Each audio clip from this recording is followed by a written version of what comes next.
अस्मद्गुरुभ्यो नमः। श्रीरङ्गसिंहगिरिदेशिकपादसेवा प्राप्ताखिलद्रविडवेदरहस्यजातं श्रीगौतमान्वयजमाश्रितभागधेयं गोपालदेशिकमहं शरणं प्रपद्ये।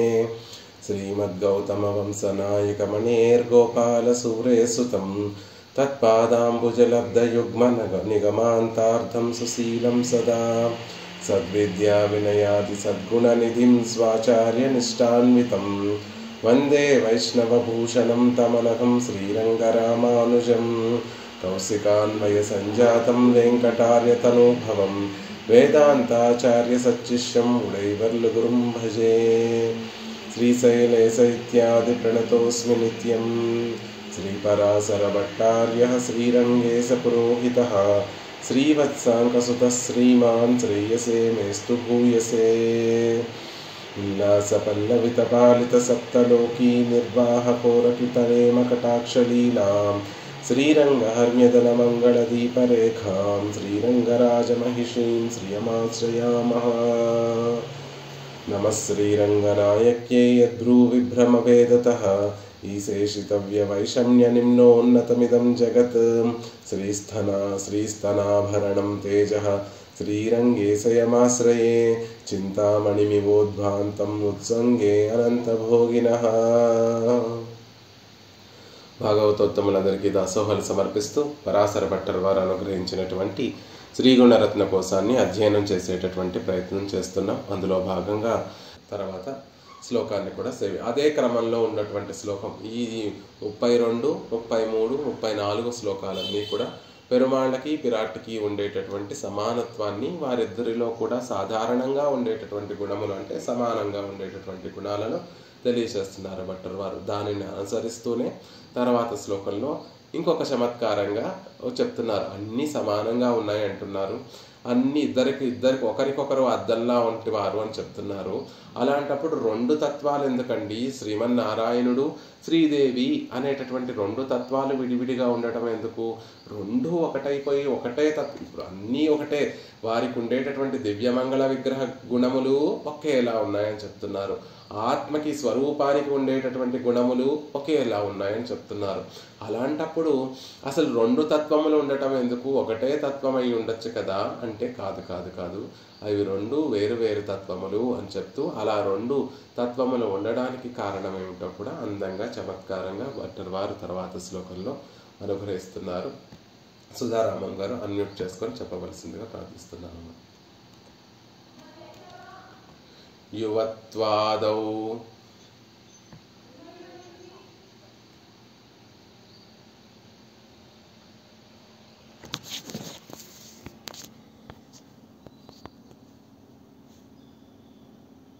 యువత్వాదౌ ఇంకో తుల్యేపి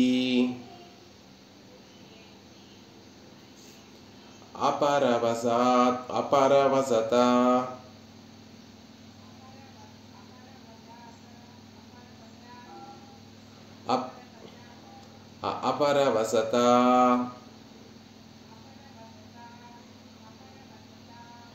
శత్రుశమనా స్థిరత్వాదీన్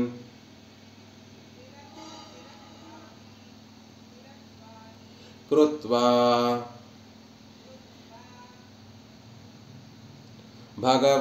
భగవతి గుణాన్ పుంస్త్వసులభాన్ త్వయి స్త్రీత్వైకాంతాన్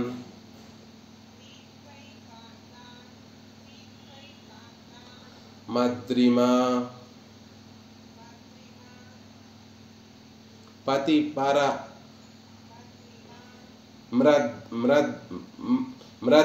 మ్రదిమా పతిపరార్ధ్య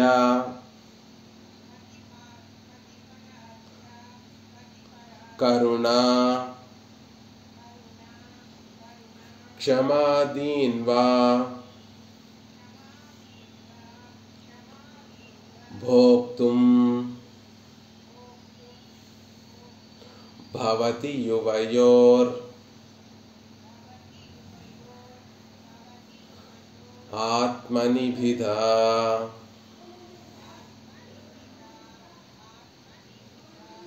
యువత్వాదౌ తుల్యేపి అపరవసతా శత్రు సమనా స్థిరత్వాదీన్ కృత్వా భగవతి గుణాన్ పుంస్త్య సులభాన్ త్వయి స్త్రీత్వైకాంతాన్ మృదిమ పతిపరా పారాధ్య కరుణా క్షమాదీన్ వా భోక్తుం భవతి యువయోరాత్మనిభిదా.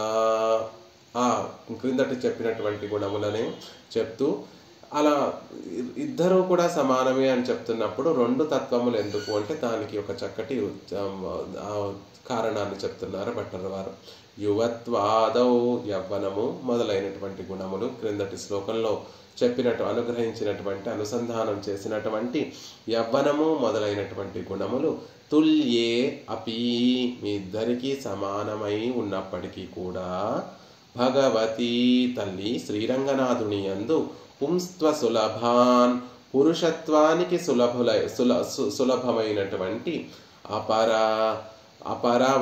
వసత ఇతరుల పరవసత కానటువంటి పరవసతము అంటే ఇతరుల యొక్క ఆధీనంలో ఉండటము. అపరవసతము అంటే అపరవసత అంటే ఇతరుల యొక్క ఆధీనంలో లేకపోవడము అంటే స్వాతంత్ర్యముగా ఉండేటటువంటి ఒక గుణం ఏదైతే ఉందో అది సహజంగా పురుషులలో సహజంగా కనిపిస్తూ ఉంటుంది. కాబట్టి పుంస్త్వ సులభాన్ పురుషులలో సహజంగా ఉండేటటువంటి గుణములన్నీ కూడా ఆయనలో గొప్పగా భాషిస్తున్నాయి.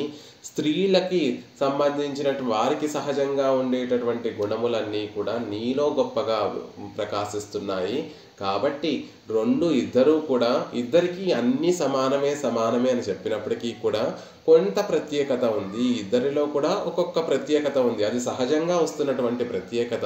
స్వామి శ్రీమన్నారాయణుడు పురుషుడు కాబట్టి పుంస్త్వ సులభాన్ పురుషులలో సహజంగా ఉండేటటువంటి గుణములు ఏవైతే ఉన్నాయో అవి పెరుమాళ్లలో గొప్పగా అధికంగా అంటే గొప్ప ప్రత్యేకంగా ప్రకాశిస్తున్నాయి అని చెప్తున్నారు. అవి ఏమిటి అంటే అపరవసత ఇతరుల ఆధీనంలో లేకపోవడం, స్వాతంత్ర్యంతో పెరుమాళ్ళు ఉండటం అనేటటువంటిది ఆయనకి సహజంగా వస్తున్నటువంటి గుణము.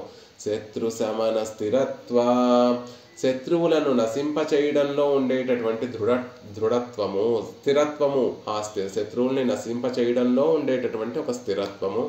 ఆదీన్ మొదలైనటువంటి గుణములు కృత్వా భావన చేసి త్వయి భావన చేస్తున్నారు అంటున్నారు. ఆయనలో సహజంగా ఉండేటటువంటి గుణములన్నిటినీ కూడా మనం తలుచుకుంటున్నాం. ఆయనలో ఉన్నటువంటి గుణములు ఏమిటి అంటే స్వాతంత్ర్యమని. ఇప్పుడు పెరుమాళ్ళు నారాయణుడు అని చెప్పుకోగానే మనకి గుర్తొచ్చేటటువంటి గుణములు ఏమిటి అంటే స్వాతంత్ర్యము, స్వామిత్వము, పరత్వము అలాంటి గుణాలన్నీ కూడా గుర్తొస్తూ ఉంటాయి. పిరాట్టి అని తలుచుకోగానే మనకి గుర్తొచ్చే గుణములు ఏమిటి అంటే కరుణ, ఆవిడలో ఉండేటటువంటి క్షమ, ఆవిడలో ఉండేటటువంటి పారతంత్ర్యము, ఇలాంటి అన్నీ కూడా మనకి గుర్తొస్తూ ఉంటాయి. అదే చెప్తున్నారు. త్వయి నీ అందు స్త్రీత్వయేకాంతాన్ స్త్రీకి సహజంగా స్త్రీకి మాత్రమే సహజంగా ఉండేటటువంటి గుణములన్నీ కూడా నీలో గొప్పగా ప్రకాశిస్తున్నాయి. అవేమిటి అంటే మృదిమాం మృదువైనటువంటి మార్ధవము, మృదువైనటువంటి హృదయం కలిగి ఉండటం మృదిమ అనేటటువంటి గుణం. క్షమాదీన్ క్షమ కలిగి ఉండటం, ఇతరుల మీద క్షమని చూపించడము అనేటటువంటి గుణము. పతి పారార్థ్యం పతికి పరతంత్రురాలై ఉండడము, అది కేవలము లక్ష్మీదేవికే కుదురుతుంది. పెరుమాళ్ళకి పరతంత్రుడుగా ఉన్నాడు స్వామి అని చెప్పగలమా? చెప్పలేము. ఆయన స్వతంత్రుడు. పారతంత్ర్యాన్ని ప్రదర్శించగలిగినటువంటి వారు ఎవరు అంటే లక్ష్మీదేవి మాత్రమే. ఆవిడ మాత్రమే పతికి పరతంత్రురాలుగా ఉంటుంది. కరుణ, దయ, క్షమ, సహనం, ఆదీన్ అలాంటి మొదలైనటువంటి గుణములన్నీ కూడా కృత్వా నీలో ఆలోచించి, నీలో భావించి, భోక్తుం అనుభవించడానికి యువయోహం ఈ ఇద్దరి యొక్క ఆత్మని స్వరూపమునందు భిధా భవతి భేదం కలుగుతోంది. మిగిలినటువంటి వారందరూ కూడా ఎలా మీ ఇద్దరిని అంతా సమానము అనుకున్నప్పుడు ఇద్దరిని ఒకటిగా అనుభవిస్తున్నారా లోకంలో ఉన్నటువంటి భక్తులందరూ కూడా అంటే కాదు, మీ ఇద్దరిని విడిగానే అనుభవిస్తున్నారు. ఎలా అనుభవిస్తున్నారు? ఇద్దరికీ సమానంగా ఉండేటటువంటి గుణములనేమో సమానంగా సేవిస్తూ ఇద్దరిలో సమానంగా ఉన్నాయి అనే వాటిని చూసి ఆనందపడిపోతున్నారు నీ భక్తులందరూ కూడా. కానీ నీకు ప్రత్యేకంగా కొన్ని గుణాలు ఉన్నాయి తల్లి, పెరుమాళ్ళకి కొన్ని ప్రత్యేకమైనటువంటి గుణాలు ఉన్నాయి. ఆ గుణాలను మళ్ళీ మనసులో తలుచుకుంటూ వాటిని తలుచుకుంటూ ఆ ప్రత్యేకమైనటువంటి గుణాలను అనుభవిస్తూ ఆనందిస్తున్నారు. అలా మీ ఇద్దరిలో కొంచెం భేదాన్ని చూస్తున్నారు భక్తులందరూ, లోకంలో ఉన్నటువంటి వారందరూ కూడా. ఎలా భేదాన్ని చూస్తున్నారు లోకంలో ఉన్నటువంటి వారు అందరూ అంటే కూడా, పుంస్తస్వలభాన్ పురుషులకి సహజంగా ఉండేటటువంటి అపరవసత శత్రు సమన స్థిరత్వాదీన్ కృత్వా. అపరవసతం అంటే స్వాతంత్ర్యంతో కలిగి ఉండటము, శత్రు శమనంలో స్థిరత్వము, శత్రువులను నిరసించడంలో స్థిరంగా ఉండేటటువంటి బుద్ధి కలిగి ఉండటము, ఇవన్నీ కూడా పురుషులకి సులభంగా సహజంగా ఉండేటటువంటి గుణములు. కాబట్టి స్వామిలో వీటినన్నిటినీ కూడా ప్రత్యేకంగా గుర్తించి వాటిని అనుభవిస్తున్నారు భక్తులందరూ. మరి నీ విషయంలో స్త్రీ త్వైకాంతాన్, నీ విషయంలో స్త్రీకి మాత్రమే సహజంగా స్త్రీకి మాత్రమే సంబంధించినటువంటివి సహజంగా ఉండేటటువంటి గుణములు నీలో ప్రత్యేకంగా సేవించి లోకంలో ఉన్నటువంటి వారందరూ కూడా నీ గుణములను అనుభవిస్తున్నారు. అవేమిటి అంటే మ్రదిమ, మార్ధవము, పతిపారార్థ్యము పతికి పరతంత్రురాలువై ఉండేటటువంటి ఒక గుణము, కరుణ, దయ, క్షమను చూపించడము, ఇలాంటి ఇలాంటి ఆదీన్ ఇలాంటి మొదలైనటువంటి గుణములన్నిటినీ కూడా కృత్వా నీలో సేవిస్తూ మీ ఇద్దరిని యువయోహో మీ ఇద్దరి యొక్క ఆత్మని స్వరూపమునందు భేదాన్ని భవతి చూస్తున్నారు లోకంలో ఉన్నటువంటి వారు. కలుగుతున్నది మీ ఇద్దరికీ కూడా. అసలు ఒక సపరేట్ ఎంటిటీ ఇప్పటి వరకు ఏమని చెప్తున్నారు, క్రిందటి 2 శ్లోకాలలో కూడా అన్నీ ఒకటే, అన్నీ సమానంగా ఉన్నాయని భట్టర్ వారు చెప్తుంటే, మరి సమానంగా ఉన్నప్పుడు 2 తత్వాలు ఎందుకండి అంటే కాదు, లోకంలో ఉన్నటువంటి వారు వీరిద్దరినీ కూడా రెండుగా విడిగానే సేవిస్తూ వారిలో ఉన్నటువంటి గుణాలన్నిటిని విడిగా అనుభవిస్తున్నారు. దానికి కారణం ఏమిటంటే వారికి సహజంగా ఉండేటటువంటి లక్షణాల వల్ల కొన్ని గుణములు ప్రత్యేకంగా ఒకరిలోనే భాసిస్తున్నాయి అనేటటువంటి విషయాన్ని భట్టర్ వారు చమత్కారంగా ఈ శ్లోకంలో తెలియజేస్తున్నారు. లక్ష్మీదేవి ఇంతవరకు చెప్పినటువంటి యవ్వనము, సౌందర్యము మొదలైనటువంటి గుణములన్నీ మీ ఇద్దరికీ సమానమైనప్పటికీ కూడా పురుషుడికి సహజంగా తగినటువంటి స్వాతంత్ర్యము, విరోధి నిరసనము, స్థిరత్వము అనేటటువంటి గుణములను విష్ణువులోను, స్త్రీకి సహజంగా ఉండేటటువంటి మృదు హృదయము, పతివ్రతత్వము, దయ, ఓర్పు అనేటటువంటి గుణాలు నీలో ఉండడం వల్ల మేము మీ ఇరువురి యొక్క స్వరూపాల్లో భేదాన్ని భక్తులందరూ కూడా తెలుసుకుంటున్నారు. వారు ఆ గుణాలను అలాగే ఆస్వాదిస్తున్నారు. సపరేట్గా ఒకరిలో ఉన్నటువంటి గుణాలను ఒకరు ఆస్వాదిస్తున్నారు అనేటటువంటి విషయాన్ని చెప్తున్నారు.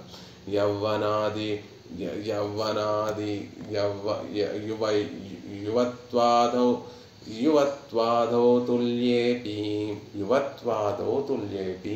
ఇద్దరిలో కూడా యవ్వనము, ఆ మార్ధవము, ఆ సౌకుమార్యము, అవన్నీ గుణాలు కూడా ఇద్దరిలో కూడా సమానంగా ఉంటాయి.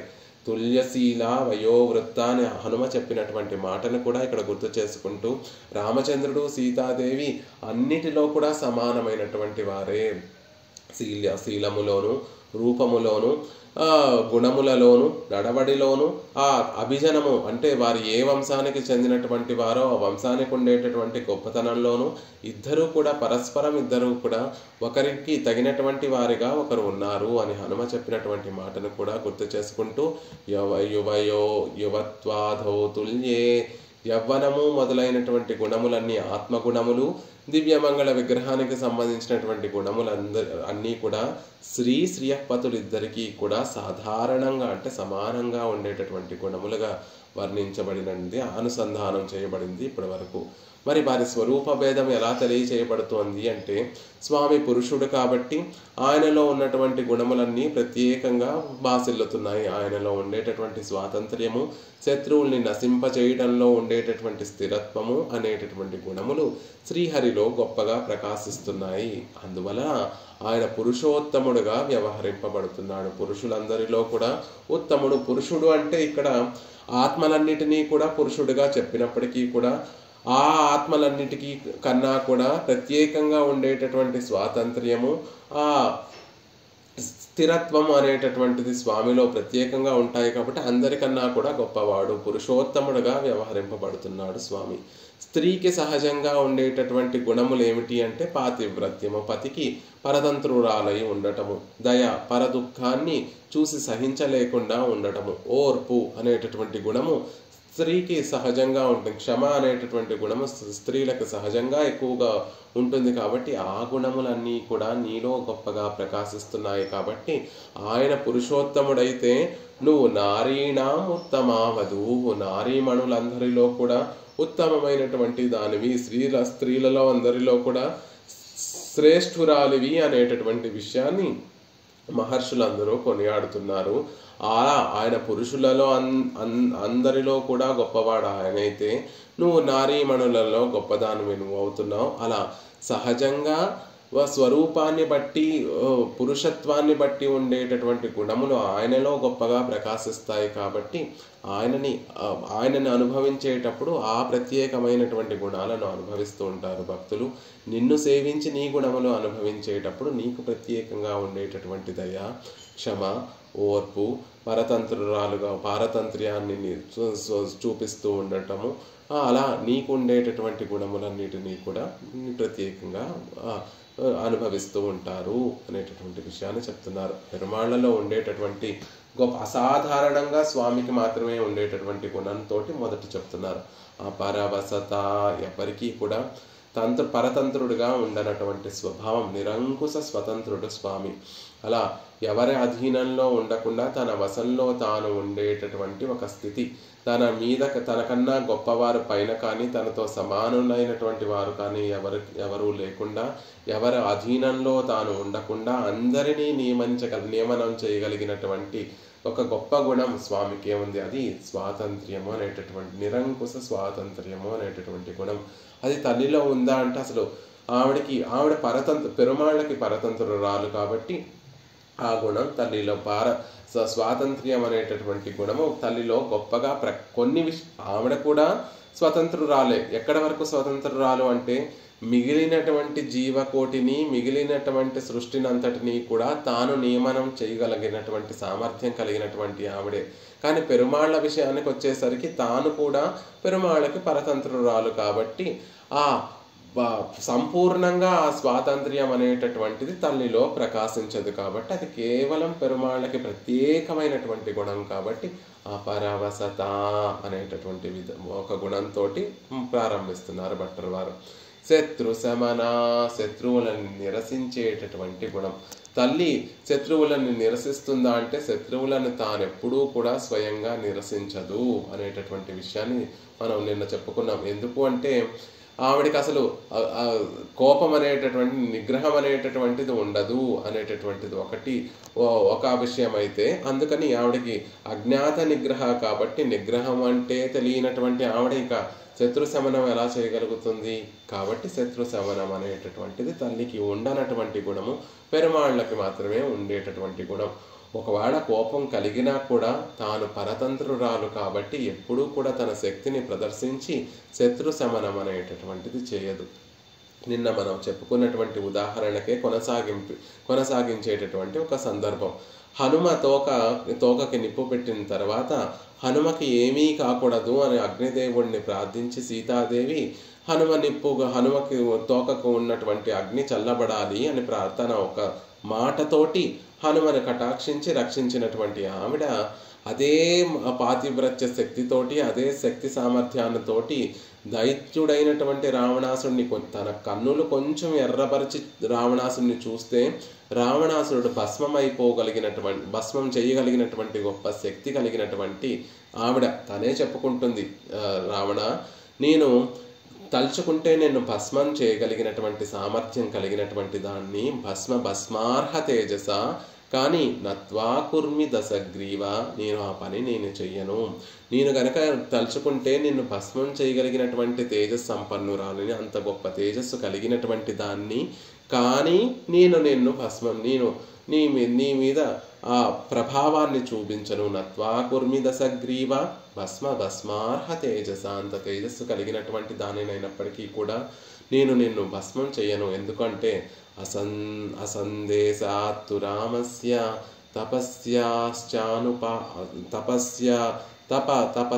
తపస్యానుపాలనాత్, రాముని యొక్క ఆజ్ఞ లేదు కాబట్టి,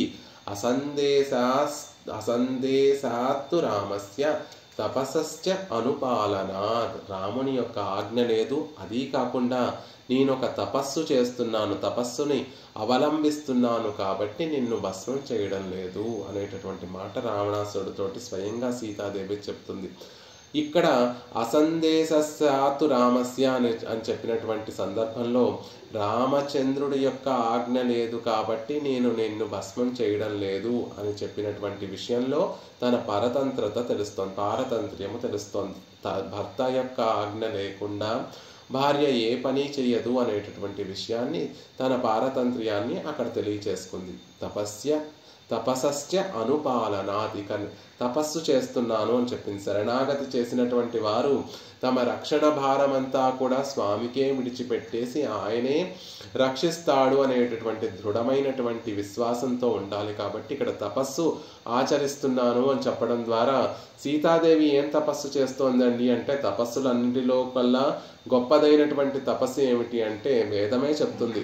ఉన్నటువంటి మార్గాలలో భగవంతుణ్ణి పొందేటటువంటి మార్గములు అనేకమైనటువంటివి ఉన్నాయి.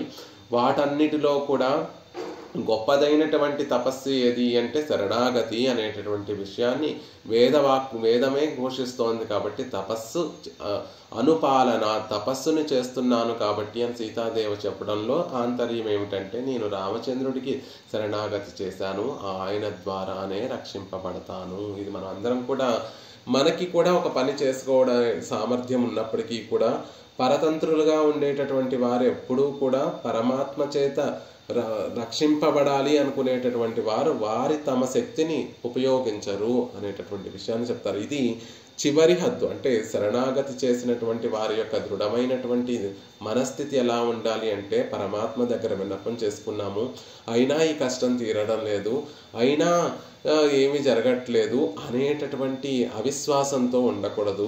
తప్పక ఆయన వచ్చి రక్షిస్తాడు, ఆయనే ఈ కష్టాన్ని తొలగిస్తాడు అనేటటువంటి ఒక దృఢమైనటువంటి విశ్వాసంతో ఉండాలి అనేటటువంటి విషయాన్ని సీతాదేవి చాలా చక్కగా తెలియచేస్తుంది ఈ సందర్భంలో.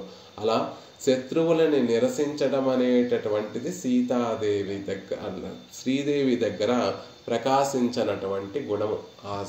చెప్పడంలో కూడా భట్టర్ వారు ఎలా చెప్తున్నారు, శత్రు శమనే స్థిరత్వం, శత్రువులను సంహరించడం అంటే అనిష్ట నివారణంలో పట్టిన పట్టు స్థిరత్వం కలిగి ఉండడం.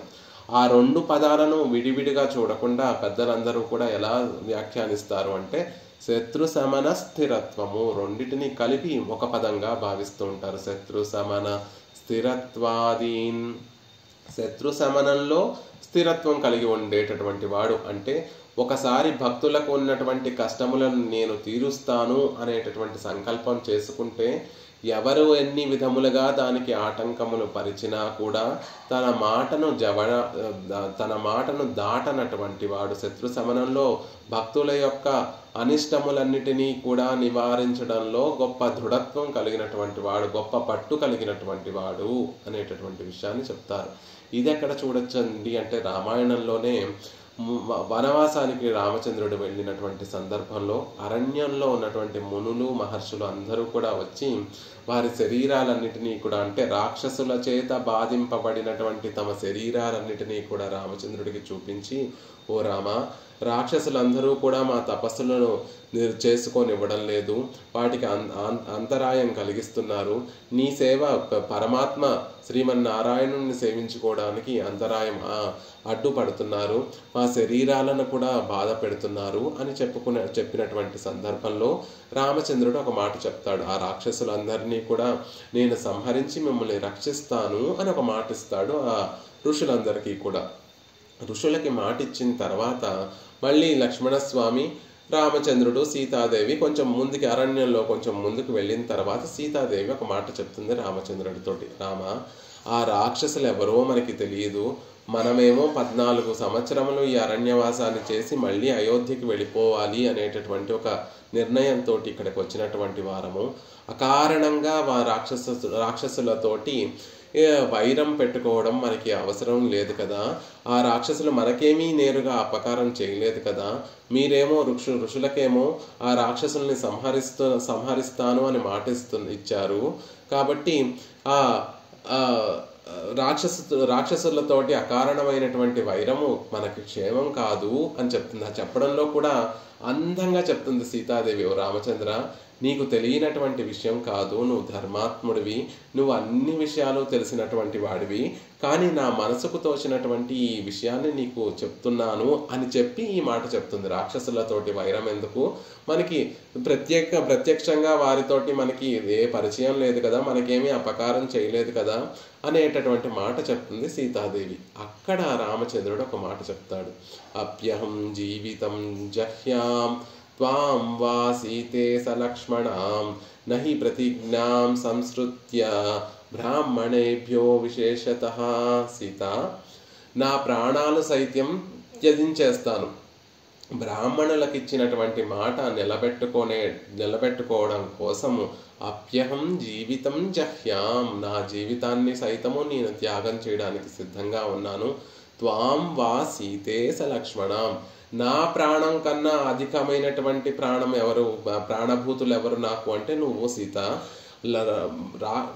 బ్రాహ్మణులకు ఇచ్చిన మహర్షులకు ఇచ్చినటువంటి మాట నిలబెట్టుకోవడం కోసం నా జీవితం పోయినా నా ప్రాణాలు పోయినా నాకేం పర్వాలేదు, నా ప్రాణం కన్నా అధికమైనటువంటి నీ ప్రాణాలు పోయినా నాకేమీ పర్వాలేదు. లక్ష్మణ, నీ ప్రాణములు నా ఇద్దరు ప్రాణభూతులు, రామచంద్రుడికి ప్రాణాల కన్నా కూడా అధికమైనటువంటి ప్రియమైనటువంటి వారు ఎవరు అంటే సీతే లక్ష్మణం, సీతాదేవి లక్ష్మణుడు ఇద్దరు కూడా తన ప్రాణము కన్నా కూడా అధికమైనటువంటి ప్రియం కలిగినటువంటి వారు. కాబట్టి ఆ మహర్షుని రక్షించడంలో నిన్ను నేను కోల్పోయినా లక్ష్మణుడిని కోల్పోయినా నాకేం దుఃఖం లేదు. నహి ప్రతిజ్ఞాం సంస్కృత్య బ్రాహ్మణేభ్యో విశేషతః, విశేషించి బ్రాహ్మణులకు ఇచ్చినటువంటి మాట మాత్రం నేను తప్పను, ఆ ప్రతిజ్ఞను మాత్రం నేను తప్పను సుమా అని కొంచెం గట్టిగా రామచంద్రుడు సీతాదేవితో చెప్తాడు. ఆ సందర్భంలో తన భక్తులు తనని ఆశ్రయించి శరణాగతి చేసినటువంటి భక్తులకి ఉండేటటువంటి అనిష్టములను నివారించడంలో స్వామి ఎంత దృఢమైనటువంటి నిశ్చయం కలిగి ఉంటాడు అంటే, తనకి ప్రియమైనటువంటి పిరాటి తన భార్య, తన ఇష్టపడేటటువంటి భార్య, తన గుణములను తాను అద్దంలా చూసుకునేటటువంటి ఆ శ్రీదేవి వచ్చి వద్దు అని నివారించినప్పటికీ కూడా ఆయన ఆ భక్తులకి ఇచ్చినటువంటి మాట, భక్తుల యొక్క అనిష్ట నివారణలో దృఢమైనటువంటి చిత్తము కలిగినటువంటి వాడు. అందుకే శత్రు సమనే స్థిరత్వ అనేటటువంటి మాటను భట్టర్ వారు ప్రయోగిస్తున్నారు. శత్రువుల విషయంలో భాగవతోత్తములకు ఉండేటటువంటి అనిష్ట నివారించడం అనేటటువంటి విషయంలో పెరుమాళ్ళకి ఎంత ఊనిక కలిగి ఉంటాడు స్వామి అంటే, తనకి ప్రియమైనటువంటి భార్య వచ్చి వద్దని చెప్పినా కూడా దానిని మానకుండా ఉండేటటువంటి గట్టి పట్టు కలిగినటువంటి వాడు, దృఢచిత్తము కలిగినటువంటి వాడు స్వామి అనేటటువంటి విషయం. ఇది శత్రు శమనం అనేటటువంటిది విరాట్ విషయంలో ఉండదు కదా, అందుకని దానిని ప్రత్యేకంగా స్వామిలో మాత్రమే మనం సేవించగలము అనేటటువంటి విషయాన్ని భట్టర్ వారు చెప్తున్నారు. మనకు అనుమానం రావచ్చు, అదేమిటండి భక్తుల యొక్క అనిష్టాలను నివారించడం అంటే లక్ష్మీదేవికి కూడా ఇష్టమైనటువంటి పనే కదా. ఆవిడ పరమాత్మ యొక్క సంకల్పానికి అడ్డుపడుతోంది ఎందుకు, అడ్డుపడినట్టుగా కనిపిస్తోంది ఎందుకు సీతాదేవి ఇక్కడ రామచంద్రుడి యొక్క సంకల్పానికి అడ్డుపడినట్టుగా కనిపిస్తోంది ఏమిటి అంటే దానికి మన పూర్వాచారులు అందమైనటువంటి వ్యాఖ్యానం చేస్తారు. సీతాదేవి ఇక్కడ రామచంద్రుడి యొక్క సంకల్పానికి అడ్డుపడడం లేదు, రామచంద్రుడి యొక్క సంకల్పాన్ని ఇంకా దృఢపరుస్తోంది. పందిర్లు వేస్తూ ఉంటారు, ఏదైనా ఉత్సవం కార్యక్రమం మంచి ఇంట్లో శుభకార్యం జరుగుతూ ఉంటే ఇంటి ముందు పందిర కొబ్బరి ఆకులతోటి ఒక పందిర వేస్తారు. ఆ పందిర వేయడం కోసం 4 చోట్ల 4 స్తంభాలను భూమిలోకి పాతుతూ ఉంటారు. ఆ స్తంభం పాతినప్పుడు మీరు సహజంగా గమనిస్తే స్తంభం పాతేసిన తర్వాత ఒకసారి ఆ స్తంభాన్ని గట్టిగా ఊపి చూస్తారు. ఎందుకు? బరువు పైన వేసేటటువంటి పందిరి యొక్క బరువుని ఆ స్తంభం సహించగలదా లేదా అనేటటువంటి విషయాన్ని కొంచెం అంచనా వేయడానికి ఆ స్తంభాన్ని ఒకసారి ఊపి చూస్తారు. అది కాకుండా లోపలికి సరిగ్గా వెళ్ళిందా, భూమి లోపలికి ఆ స్తంభం సరిగ్గా వెళ్ళిందా లేదా, పడిపోకుండా ఉండగలదా లేదా అని చూడటం కోసం ఆ స్థూణాన్ని అంటే ఆ స్తంభాన్ని ఊపి చూస్తారు పందిరి వేసేవాళ్ళు. అలాగే ఎందుకు అంటే దృఢంగా ఉందా లేదా అనేటటువంటి విషయం. అలాగే సీతాదేవి కూడా ఇక్కడ రామచంద్రుడు ఏదో మాట ఇచ్చేశాడు మహర్షులకి, కానీ నిజంగా ఆ మాట మీద నిలబడతాడా లేదా, ఆయనకి లోపల మనసు లోపల నిజమైనటువంటి స్థిరమైనటువంటి ఆ సంకల్పం ఉందా లేదా అని పరీక్షించడం కోసం, ఆ సంకల్పాన్ని ఇంకా దృఢపరచడం కోసం సీతాదేవి మాట చెప్పింది అని అందంగా విశ్లేషిస్తూ ఆ ఉదాహరణ ఇస్తారు. పందిరి వేసేటటువంటి సందర్భంలో ఆ స్తంభాన్ని ఎలా అయితే మనం ఊపి చూస్తామో లోపల స్థిరంగా ఉంది లేది, పైన వేసేటటువంటి భారాన్ని భరించగలదా లేదా అనేటటువంటి విషయాన్ని ఎలా అయితే మనం ఆ స్తంభాన్ని ఊపి చూస్తామో ఇక్కడ కూడా రామచంద్రుడి యొక్క మనసు స్థిరంగా ఉందా లేదా, శత్రు నిరసనలో భక్తుల యొక్క అనిష్ట నివారణలో స్థిరంగా ఉందా లేదా అని సీతాదేవి కూడా ఒకసారి ఆయన మనసుని కదిలించి చూస్తోంది అని అందంగా దానికి వ్యాఖ్యానిస్తారు పెద్దలందరూ కూడా. అలా శత్రు శమనే స్థిరత్వం, శత్రువులను నిరసించడంలో ఒక స్థిరత్వం కలిగి ఉండటం స్వామికి మాత్రమే తనిగా ఉండేటటువంటి ఒక విశేషం. తల్లి అజ్ఞాత నిగ్రహం కలిగినటువంటి ఆవిడ కాబట్టి ఆవిడకి శత్రువులు అంటూ ఉండరు. శత్రువులు పోనీ శక్తి ఉన్నప్పటికీ కూడా ఆవిడ పరతంత్రురాలు కాబట్టి పెరుమాళ్ళు లేకుండా తాను నేరుగా శత్రు నిరసన చేయదు కాబట్టి ఈ గుణము పిరాటిలో మనం చూడము. కాబట్టి ఆదీన్ కృత్వా భగవతి గుణాన్ పుంస్త్వ సులభాన్, ఇవన్నీ పురుషులలో సాధారణంగా చూసేటటువంటి గుణములు. మరి నీలో ఉండేటటువంటి ప్రత్యేక గుణములు ఏమిటి అంటే త్వయి స్త్రీ త్వైకాంత, స్త్రీలలో సహజంగా వారికి మాత్రమే ఉండేటటువంటి గుణములు ఏమిటి అంటే మ్రదిమా మార్ధవం, హృదయం ఎంత సుకుమారంగా ఉంటుంది అంటే పురుషుల కన్నా కూడా, పురుషుల యొక్క హృదయం కన్నా కూడా స్త్రీల యొక్క హృదయం చాలా మృదువుగా ఉంటుందండి అంటారు. దీనికి ఊరికే మనం బాగా అర్థం చేసుకోవడానికి ఉదాహరణ చెప్పడం, మనకి బాగా అర్థం అవ్వాలి అంటే ఉదాహరణ ఎలా చెప్తారు అంటే చూడండి. స్వామి ఏమో ఆయుధాలను పట్టుకొని ఉన్నాడు, తల్లి ఏమో ఆయుధాలను పట్టుకోకుండా పువ్వుల్ని పట్టుకొని ఉంటుంది, పుష్పాలను కమలాలను పట్టుకొని ఉంటుంది. దానికి కారణం ఏమిటో తెలుసా? వారి మనస్థితి అని చెప్తారు. స్వామి మనసులో కొంచెమైనా కాఠిన్యం ఉంటుంది. ఎక్కడైనా భక్తులకి ఏదైనా ఆపదలు కలుగుతాయి, శత్రువుల వల్ల ఆపదలు కలుగుతాయి, ఆ శత్రువుల్ని నిరసించాలి అని మనసులో కొంచెం కాఠిన్యమైన స్వామి యొక్క మనసులో ఉంటుంది. అందుకే ఆయన ఆయుధాలను ధరించి ఉంటాడు. తల్లి ఏమో అసలు ఆ కాఠిన్యం కూడా తల్లి యొక్క మనసులో ఉండదు. ఆవిడ హృదయం చాలా సున్నితమైనటువంటిది. అందుకే ఆవిడ ఎప్పుడు కూడా ఆయుధాలను ధరించదు అని చమత్కారంగా మన పెద్దలందరూ కూడా చెప్తారు. స్వామి ఎంత దయ కలిగినటువంటి వాడైనా, ఎంత కరుణ క్షమాది అని తర్వాత తల్లికి మాత్రమే ప్రత్యేకంగా ఉండేటటువంటి గుణములు చెప్తున్నారు. అదేమిటండి? కరుణ స్వామిలోనూ ఉంటుంది, క్షమ స్వామిలోనూ ఉంటుంది కదా. ఈవిడికి మాత్రమే ప్రత్యేకంగా ఉండేటటువంటి గుణములు ఏమిటి అంటే సహజంగా పురుషుడి కన్నా కూడా స్త్రీకి కరుణ ఎక్కువగా ఉంటుంది. క్షమ అనేటటువంటిది స్త్రీకి ఎక్కువగా విభీషణుడు వచ్చి శరణాగతి చేసిన తర్వాత రామచంద్రుడు విభీషణునికి అభయాన్ని ప్రసాదించాడు. రాక్షస స్త్రీలు వచ్చి శరణాగతి చెయ్యకపోయినా కూడా హనుమ నుండి రాక్షస స్త్రీలను కాపాడింది తల్లి. అది వారిద్దరి కరుణ క్షమాకి ఉండేటటువంటి తారతమ్యం. అంతేకాకుండా స్వామి అప్పుడప్పుడు క్షిపామి న క్షమామి, జీవులందరినీ నేను క్రింద జన్మలలోకి తోసేస్తాను, వారిని నేను క్షమించను అని ఆయనే చెప్పుకున్నాడు భగవద్గీతలో. క్షిపామి న క్షమామి, నేను వారిని సహించను, వారిని ఇంకా క్రింద జన్మలలోకి తోసేస్తాను. అగ్నులైనటువంటి వారు ఎవరైతే నా అవతారాలన్నిటినీ కూడా కర్మ సంబంధమైనటువంటి అవతారాలుగా భావిస్తారో, లేకపోతే మిగిలినటువంటి వారు ఈ లోకంలో వచ్చినట్టుగా నన్ను అలా మానవులుగా భావిస్తారో, వారు మూఢులు, అలాంటి వారు ఇంకా క్రిందకి జన్మలలోకి వెళ్ళిపోతారు అనేటటువంటి విషయాన్ని తానే చెప్పుకున్నాడు. కాబట్టి అప్పుడప్పుడైనా క్షమామి న క్షమామి క్షిపామి అనే మాటలు స్వామి నోటి వెంట వచ్చినైనా రానైనా వస్తాయేమో తప్ప తల్లి ఎప్పుడూ కూడా అలాంటి మాటలు మాట్లాడనటువంటి ఆవిడ, ఆ భావనలు ఆవిడ మనసులో కలగనటువంటి ఆవిడ. కాబట్టి కరుణ క్షమాదీన్ కరుణ క్షమ ఇతరములైనటువంటి అసాధారణమైనటువంటి గుణములు తల్లిలో మాత్రమే చూస్తాం. ఇంకొక గొప్ప గుణం, అసాధారణంగా ఉండేటటువంటి గుణం ఏమిటి అంటే పతి పారార్థ్య, పతికి వసురై ఉన్న పారతంత్రం, పతికి చెందినటువంటి దాని పరతంత్రురాలుగా ఉండేటటువంటి గుణము తల్లికి మాత్రమే ప్రత్యేకంగా ఉండేటటువంటి గుణం.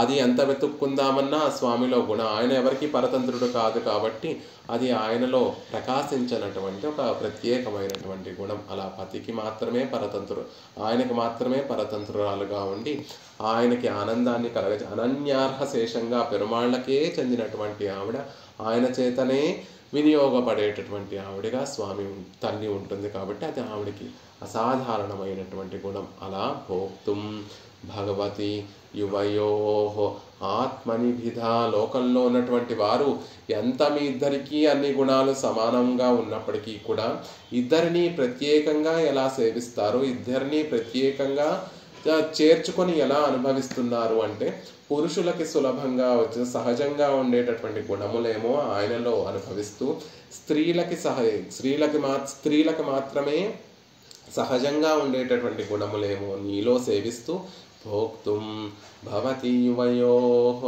ఆత్మనిభిధ, భక్తులందరూ కూడా మీ ఇద్దరిని ప్రత్యేకంగా సేవిస్తూ ఆ గుణాలన్నిటినీ కూడా అనుభవిస్తున్నారు అని ఒక అర్థం. భోక్తుం అనేటటువంటి పదానికి ఇక్కడ భక్తుల గురించి చెప్పడం లేదు, పెరుమాళ్ళ గురించే పిరాటి గురించే చెప్తున్నారు. ఆయనేమో స్త్రీలకి మాత్రమే ప్రత్యేకంగా ఉండేటటువంటి కళ్యాణ గుణములు ఆవిడలో కనిపిస్తున్నాయి కాబట్టి వాటిని చూస్తూ ఆయన ఆనందపడుతున్నాడు.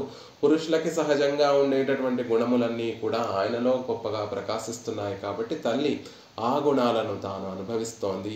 ఇక్కడ చెప్పేటటువంటి ప్రకరణ ఎలా ఉంటుంది అంటే, వారిద్దరూ ఒకరినొకరు చూసుకుంటూ పరస్పరం ఆనందాన్ని అనుభవిస్తున్నారు అని చెప్పేటటువంటి ప్రకరణం. కాబట్టి ఇక్కడ భోక్తం అనేటటువంటి పదానికి వారిద్దరి మధ్యనే ఆనందం అనేటటువంటిది ఉంటుంది అని ఒక అన్వయం చేస్తారు. ఇంకొక అన్వయం ఏమిటంటే కాదు, లోకంలో ఉన్నటువంటి వారందరూ కూడా మీ స్వరూపాలు వేరే వేరే స్వరూపాలు, ఇద్దరూ వేరు అని ఎలా తెలుసుకోగలుగుతున్నారు, ఎలా ప్రత్యేకంగా మీ గుణములన్నిటినీ కూడా అనుభవిస్తున్నారు అంటే, స్వామిలో ఉండేటటువంటి పరత్వాన్ని, స్వామిలో ఉండేటటువంటి స్వాతంత్ర్యాన్ని, స్వామిలో ఉండేటటువంటి శత్రు శమనంలో ఉండేటటువంటి స్థిరత్వాన్ని ఏమో ఆయనలో ప్రత్యేకంగా అనుభవిస్తూ ఉంటారు. కామన్గా ఉండేటటువంటి గుణాలను సమానంగా ఉండేటటువంటి గుణాలను ఇద్దరిలో అనుభవించినప్పటికీ కూడా ప్రత్యేకంగా ఆయనలో ఈ గుణాలను మాత్రం స్వామిలో అనుభవిస్తూ ఉంటారు. పిరాటిలో ప్రత్యేకంగా ఉండేటటువంటి గుణములు ఏమిటి అంటే మద్రిమ, పతిపారాధ్యము, కరుణ, క్షమ ఇత్యాది గుణములన్నీ కూడా శ్రీదేవిలో భక్తులందరూ కూడా సేవిస్తూ ఉంటారు, వాటిని అనుభవిస్తూ ఉంటారు అనేటటువంటి విషయాన్ని భట్టర్ వారు అందంగా ఈ శ్లోకంలో తెలియజేశారు. యువత్వాధౌ తుల్యేపి అపరవసత శత్రు సమన స్థిరత్వాదీన్ కృత్వా భగవతి గుణాన్ పుంస్త్వ సులభాన్ త్వయి స్త్రీ త్వైకాంతాన్ మద్మృదిమ పతి పారార్ధ్య కరుణా క్షమాదీన్ వా భోక్తుం భవతి యువయోర్ ఆత్మనిభిదా అని ఈ శ్లోకంలో భట్టర్ వారిద్దరిలో ఎలా మనం తేడా చూడగలము, ఎలా తేడా కాదు ప్రత్యేకంగా వారిని ఎలా సేవించి వాటిని ఆ గుణాలు ప్రత్యేకంగా ఎలా అనుభవించగలము అంటే పురుషులకి సహజంగా ఉండేటటువంటి గుణములేమో స్వామిలో మనం వాటిని సేవించి అనుభవించగలం. అవి వెతుక్కుందామన్నా శ్రీదేవిలో కనిపించవు. శత్రు శమన స్థిరత్వం అనేటటువంటిది శ్రీదేవిలో కనిపించదు. అపరవశత అనేటటువంటిది సంపూర్ణంగా ఆవిడలో కనిపించదు. కాబట్టి కరుణ క్షమ అనేటటువంటివి వాటికి పరిపూర్ణంగా శ్రీదేవిలోనే ఎందుకున్నాయంటే ఆవిడ పరతంత్రుడు, ఆవిడ స్వతంత్రురాలు కాదు కాబట్టి కరుణ క్షమ అనేటటువంటి గుణములు పరిపూర్ణంగా ఉన్నాయి. కరుణకి క్షమకి విరోధంగా అంటే వాటితో కలిసి ఉండనటువంటి గుణం ఏమిటి అంటే స్వాతంత్ర్యం అనేటటువంటి, ఎక్కడైతే స్వాతంత్ర్యం ఉంటుందో అక్కడ కరుణ క్షమ అనేటటువంటి గుణములు పరిపూర్ణంగా ప్రకాశించవు, కొంచెం ప్రకాశిస్తాయి. భగవంతుడు స్వతంత్రుడు కాబట్టి ఆయనలో కరుణ క్షమ అనేటటువంటిది గొప్పగా ప్రకాశించవు, కానీ తల్లిలో అవి గొప్పగా ప్రకాశిస్తాయి. దీన్ని బట్టి ఇంకో విషయం కూడా చెప్పుకోవాలంటే తల్లి అనిష్ట నివారణ ఎలా చేస్తుంది అంటే పెరుమాళ్ళని పురస్కరించుకొని అనిష్ట నివారణ చేస్తుంది. ఆవిడ శత్రు శమన స్థిరత్వం చెయ్యాలి, శత్రు శమనం చెయ్యాలి అంటే స్వామిని పురస్కరించుకొని శత్రు శమనం చేస్తుంది. స్వామి ఎవరినైనా రక్షించాలి, వారి మీద కరుణ చూపించాలి, వారి మీద క్షమను చూపించాలి అంటే లక్ష్మీదేవిని పురస్కరించుకొని కరుణ క్షమ అనేటటువంటిది గొప్పగా ఆవిడ హృదయంలో ఉండి ఆ పరమాత్మలో ఎక్కడో గొప్పగా ప్రకాశించకుండా మరుగున పడి ఉన్నటువంటి ఆ కరుణను క్షమను ఆవిడ గొప్పగా ప్రకాశింపచేస్తోంది. అలా అన్యోన్యంగా ఇద్దరికి వారికి సహజంగా వారి యొక్క స్వరూపానికి సహజంగా ఉండేటటువంటి గుణాలను తెలియచేస్తున్నారు భట్టర్ వారు ఈ శ్లోకంలో. శ్రీమతే రమ్యజా మాతృమునీంద్రాయ మహాత్మనే శ్రీరంగవాసినే భూయాత్ నిత్యశ్రీ నిత్యమంగళం. సటారేటి రాత్రోక్త త్రయ్యంతార్థప్రదాయనే అస్మదాచార్యవర్యాయ గోపాలార్యాయ మంగళం. మంగళాశాసన పరైర్మద